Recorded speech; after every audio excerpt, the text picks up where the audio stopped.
আল-উলামা ওয়ারাসাতুল আমবিয়া হাদিসুল আখির আল্লাহর মেহরবানি আলোকিত শিশু কল্যাণ পরিষদ কর্তৃক আয়োজিত ঈদে মিলাদুন নবী উদযাপন উপলক্ষে র্যালি, আলোচনা সভা, প্রতিযোগিতা অনুষ্ঠান এবং হেদিস নামনা ছাত্র ছাত্রীদের সর্বপ্রধান অনুষ্ঠানে উপস্থিত আছেন।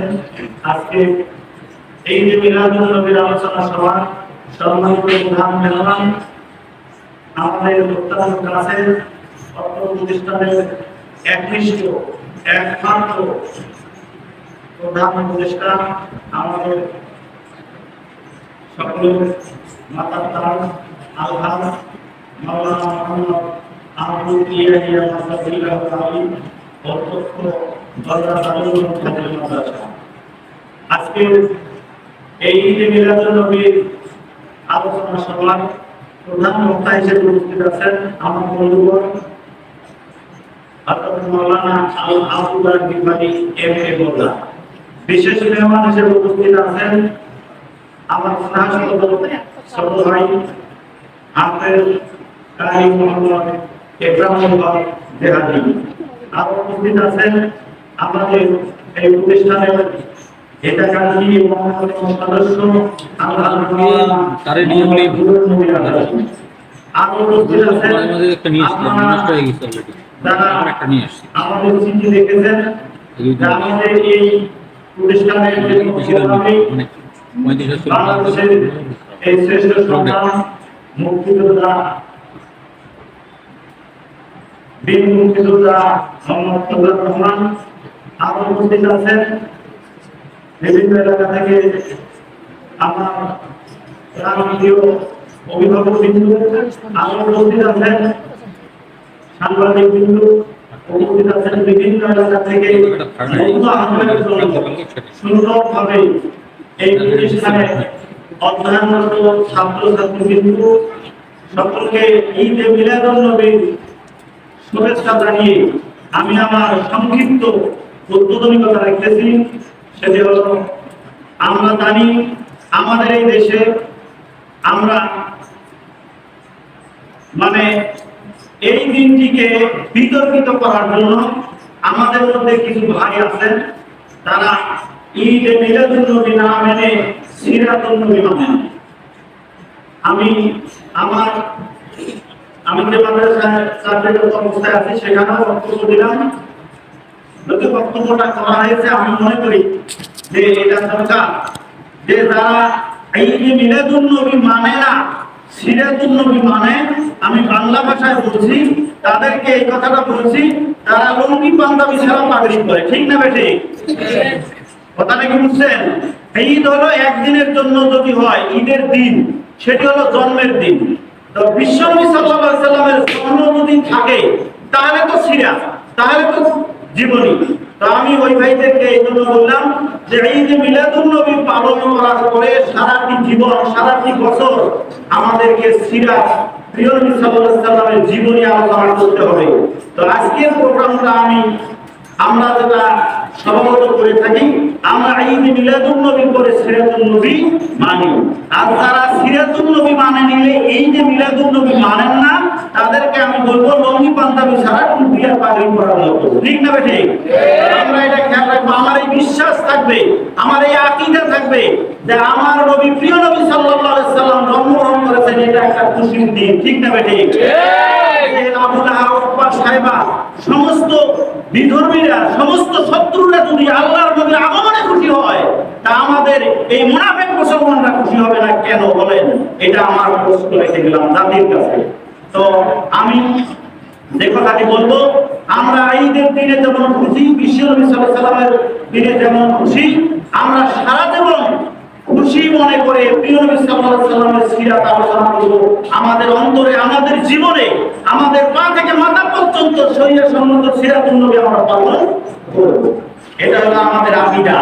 তাদের আকীদা শুধু সিরাত মিলাদ নাই, তাদের ব্যাপারে আর কোনো কথা নির্দিষ্ট করা হয়ে গেছে। আমি সকল বন্ধুদের আহ্বান জানাবো, আমরা যারা এই ডায়াসে উপস্থিত হয়েছি আমাদেরকে দুটি জিনিস খেয়াল রাখতে হবে। এক নম্বর হলো ঈদ মিলাদুন নবী, দুই নম্বর হলো পাশাপাশি যেটা সেটা হলো সিরাতুন নবী সাল্লাল্লাহু আলাইহি ওয়াসাল্লাম। আল্লাহ যেন আমাদেরকে সকলকে ঈদ মিলাদুন নবী এবং সিরাতুন নবী সাল্লাল্লাহু আলাইহি ওয়াসাল্লামের আকীদা অন্তরে ধারণ করার কি তৌফিক দান করেন আল্লাহুম্মা আমিন। আল্লাহ আমাদের মাঝে উপস্থিত আছেন, বলতে ভুলে গেছি আমার স্নাতক ছাত্র, আমার বাংলাদেশ যুব হেফাজতের সম্মানিত চিলমারি উপজেলা সভাপতি মাওলানা রফিকুল ইসলাম। আমি তারপরে ভুলে গিয়েছি আমাদের প্রান্তীয় সংগঠন বাংলাদেশ জমিয়তে হিজবুল্লাহ, বাংলাদেশ যুব হিজবুল্লাহ, বাংলাদেশ ছাত্র হিজবুল্লাহ, বাংলাদেশ আইএমআই হিজবুল্লাহ। এটা আমাদের শায়েখুল মুর্শিদ বলেছেন যে আমরা আমাদের অরাজনৈতিক সংগঠন, যে সংগঠনের সকল মানুষের জন্য উন্মুক্ত, তারা আমাদের কাছে আসবে, আমরা তাদেরকে গ্রহণ করব। আমরা অন্যান্য দলের সঙ্গে আমাদের কোনো শত্রুতা নেই। আমরা চাই তারা খাঁটি মুসলমান হয়ে একটি দলকে অপছন্দ করবে, হিজবুল শয়তান এই দলকে অপছন্দ করবে, আর একটি দল হিজবুল্লাহ এই দলকে তারা গ্রহণ করবে এবং মহাব্বত করবে। ঠিক না বেঠিক? আমরা সকল দলকে এই আহ্বান জানাই, পৃথিবীর মধ্যে দুটি দল, একটা হলো হিজবুল্লাহ, একটা হলো হিজবুল শয়তান। হিজবুল্লাহকে তারা গ্রহণ করবে, মহব্বত করবে, হিজবুল্লাহ দলের নিয়ম অনুযায়ী তার জীবন করবে, আর আরেকটি দলকে তারা পরিহার করবে এবং তার বিরোধিতা করবে, সেটি হলো হিজবুল শয়তান। আমরা সেই হিজবুল্লাহ, যে হিজবুল্লাহ আমরা সকল মানুষকে যদি দেখি হিজবুল্লাহর পথে কাজ করতেছে তাদেরকে আমরা হিজবুল্লাহ বলবো, আর যারা শয়তানের পথে কাজ করতেছে তাদেরকে হিজবুল শয়তান আমরা বলবো। কোনো দল ইন্ডিকেট নাই, আমাদের দল হলো জমিয়ত। ধরেন আওয়ামী লীগ, বিএনপি, জামাত, জাতীয় পার্টি, তাবলীগ জামাত, যারা ইসলামের কাজ করবে, আকীদা ঠিকভাবে পালন করবে, তাদেরকে আমরা হিজবুল্লাহ বলবো। যদি তারা ইসলামী দল হয়ে আকীদা বিপরীত কাজ করে তাদেরকে আমরা হিজবুল শয়তান বলবো। এটা ক্লিয়ার কথা। তো আমাদের এই প্রতিষ্ঠানে আকীদা কেন্দ্রিক শিক্ষা দেওয়া হয় এবং আমরা এই প্রতিষ্ঠানে যাতে পূর্ণাঙ্গ ইসলামী জীবন ব্যবস্থা নিয়ে আমরা ছাত্রছাত্রীদেরকে তাদের জীবন করাইতে পারি, এই জন্য আমরা বিভিন্ন ইসলামী এই দিবসগুলো আমরা পালন করে থাকি। এই ইসলামী দিবসগুলো করতে আমাদের কোনো ছুটি নাই, আমাদের প্রস্তাব মহাজনের মধ্যে কোনো ছুটি নাই। কারণ হলো আমাদেরকে জাগরণ তৈরি করতে হবে পৃথিবীর মধ্যে। আমাদের মূল যেটা সেটা হলো ইসলামিক দিবস। আমরা কি ইসলামিক দিবস আমরা পালন করবো, আর আমরা ইসলামিক দিবসে ঘুম পারি। হ্যাঁ, ইতিপূর্বে যে সরকার ছিল তার নিজের দিবসগুলো পালন করছিল, শুধু আওয়ামী লীগ নয়, সব দলই সেটা।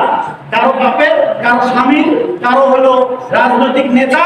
আমরা কোনো রাজনৈতিক নেতার দিবস বা পালন করি না। আমরা বাংলাদেশ সরকারের সিস্টেমে যেটা করা দরকার সেটা আমরা করি, তবে ইসলামটাকে সামনে রাখি। তা আল্লাহ যেন আমাদের সকলকে এই বর্তমান যে আমাদের সরকার, অন্তর্বর্তী সরকার, আমাদেরকে মোবারকবাদ জানাই যে ঈদে মিলাদুন নবীর দিবসটাকে প্রতিটি মসজিদ, মাদ্রাসা, খানকায়, কলেজ, বিশ্ববিদ্যালয়ে পালন করার জন্য তারা নির্দেশ দিয়েছে। আমরা তাদেরকে মোবারকবাদ জানাই এবং তাদের দীর্ঘ হায়াত কামনা করি এবং তাদেরকে যেন আল্লাহ পাক ইসলামের জন্য কবুল করে, এই জন্য আমরা সবাই মিলে তার জন্য দোয়া করব। আল্লাহুম্মা আমিন। ওয়াখির দাওয়ানা আলহামদুলিল্লাহি রাব্বিল আলামিন। আসসালামু আলাইকুম ওয়া রাহমাতুল্লাহি ওয়া বারাকাতুহু।